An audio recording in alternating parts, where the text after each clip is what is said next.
ಮುದ್ದು ಮುದ್ದಾಗಿ ಮಾತಾಡುವಾಗ ನಿನ್ನ ಚಂದ ಇನ್ನು ಚಂದ. ಹಲೋ ಗೈಸ್, ಎಲ್ಲರೂ ಹೇಗಿದ್ದೀರಾ? ಐ ಹೋಪ್ ನೀವೆಲ್ಲರೂ ಸೂಪರ್ ಆಗಿದ್ದೀರಾ ಅಂತ ಭಾವಿಸ್ತಾ ನಿಮ್ಮೆಲ್ಲರಿಗೂ ಸಹನಾ ಆಚಾರ್ ಯೂಟ್ಯೂಬ್ ಚಾನಲ್ಗೆ ಸ್ವಾಗತ ಸುಸ್ವಾಗತ. ಗೈಸ್, ನಾನಿವತ್ತು ಉತ್ತರ ಕರ್ನಾಟಕ ಸ್ಪೆಷಲ್ ಗಿರ್ಮಿಟ್ನ ಮಾಡೋಣ ಅಂತ ಅನ್ಕೊಂಡಿದ್ದೀನಿ. ಬನ್ನಿ ಇದನ್ನ ಹೇಗೆ ಮಾಡೋದು, ಹಾಗೆ ಏನೆಲ್ಲ ಪದಾರ್ಥಗಳು ಬೇಕು ಅಂತ ನೋಡ್ಕೊಂಬರೋಣ. ಈರುಳ್ಳಿ, ಸೌತೆಕಾಯಿ, ಹುರ್ಗಡ್ಲೆ ಪುಡಿ, ಟೊಮೊಟೊ ಮತ್ತು ಮಿಕ್ಸ್ಚರ್ ನನ್ನ ಮನೇಲಿ ಸಣ್ಣದಿತ್ತು ತೊಗೊಂಡಿದ್ದೀನಿ. ನೀವು ಯಾವುದಿದೆ ಅದನ್ನು ತೊಗೋಬೋದು. ಸಾಸಿವೆ, ಹುಣಸೆ ಹಣ್ಣಿನ ರಸ, ಕೊತ್ತಂಬರಿ, ಹಸಿಮೆಣಸಿನ್ಕಾಯಿ, ಕರಿಬೇವು, ಬೆಲ್ಲ ಮತ್ತು ಕಡಲೆ ಬೀಜನ ಸ್ವಲ್ಪ ಎಣ್ಣೆಲಿ ಫ್ರೈ ಮಾಡಿ ಇಟ್ಕೊಂಡಿದ್ದೀನಿ. ಅದಾದಮೇಲೆ ಜೀರಿಗೆ, ರುಚಿಗೆ ತಕ್ಕಷ್ಟು ಉಪ್ಪು ಮತ್ತು ಎಣ್ಣೆ, ಇದಿಷ್ಟಿದ್ರೆ ಮಾಡ್ಬೋದು. ಹೇಗೆ ಮಾಡೋದು ನೋಡೋಣ ಬನ್ನಿ. ಗೈಸ್, ಒಂದು ಪ್ಯಾನ್ಗೆ ಎಣ್ಣೆ ಹಾಕ್ಕೊಂಡಿದ್ದೀನಿ. ಈ ಎಣ್ಣೆ ಕಾದ್ಮೇಲೆ ಸ್ವಲ್ಪ ಸಾಸಿವೆ, ಜೀರಿಗೆ, ನಿಮ್ಮ ಖಾರಕ್ಕೆ ತಕ್ಕಂಗೆ ನೋಡ್ಕೊಂಡು ಹಾಕೊಳ್ಳಿ.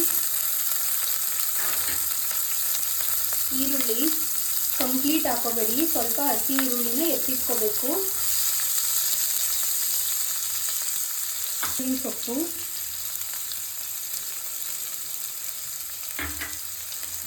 ರುಚಿಗೆ ತಕ್ಕಷ್ಟು ಉಪ್ಪು. ಉಪ್ಪನ್ನ ಈರುಳ್ಳಿ ಹಾಕಿದ ತಕ್ಷಣ ಹಾಕೋದ್ರಿಂದ ಈರುಳ್ಳಿ ಬೇಗ ಬೇಯುತ್ತೆ. ಮತ್ತು ನೀವು ನೋಡ್ಕೊಂಡು ಹಾಕೊಳ್ಳಿ. ನೀವು ಸಪ್ಪೆ ಪೂರಿ ತೊಗೊಂಡಿದ್ರಿ ಅಂತ ಅಂದರೆ ಜಾಸ್ತಿ ಉಪ್ಪು ಹಾಕೊಳ್ಳಿ, ಇಲ್ಲ ಉಪ್ಪಿರುವಂಥದ್ದು ತೊಗೊಂಡಿದ್ರಿ ಅಂದರೆ ನೋಡಿಕೊಂಡು ಉಪ್ಪನ್ನ ಹಾಕೊಳ್ಳಿ. ಈಗ ಇದನ್ನು ನೀಟಾಗಿ ಫ್ರೈ ಮಾಡ್ಕೋಬೇಕು. ಗೈಸ್, ಈರುಳ್ಳಿ ಇಷ್ಟು ಬೆಂದಿದೆ. ಇವಾಗ ನಾವು ಇದಕ್ಕೆ ಹುಣಸೆ ಹುಳಿನ ಹಾಕೋಬೇಕು.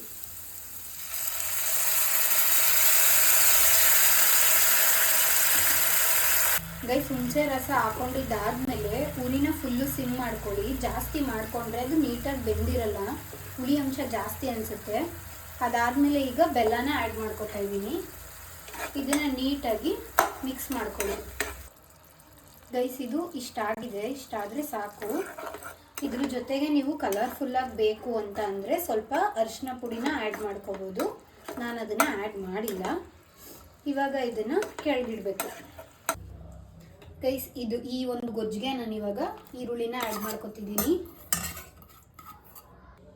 ಟೊಮೆಟೊ,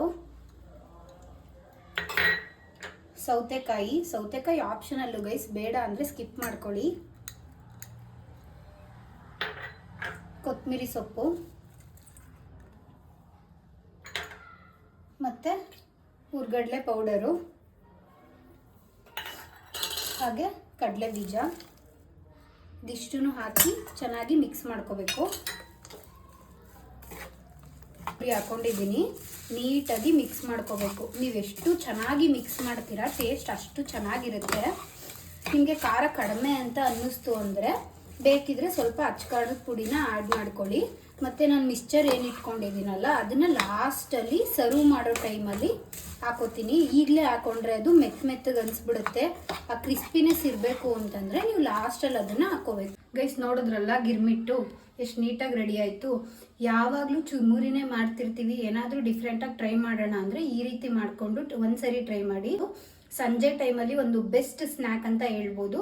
ಇದೇ ರೀತಿ ಹೆಚ್ಚಿನ ವಿಡಿಯೋಸ್ಗೆ ನನ್ನ ಚಾನಲ್ನ ಸಬ್ಸ್ಕ್ರೈಬ್ ಮಾಡ್ಕೊಳ್ಳಿ. ಮುಂದಿನ ವಿಡಿಯೋದಲ್ಲಿ ಸಿಗ್ತೀನಿ. ಅಲ್ಲಿವರೆಗೂ ನನ್ನ ಮಿಸ್ ಮಾಡ್ಕೋತಾ ಇರಿ. Love you all, bye.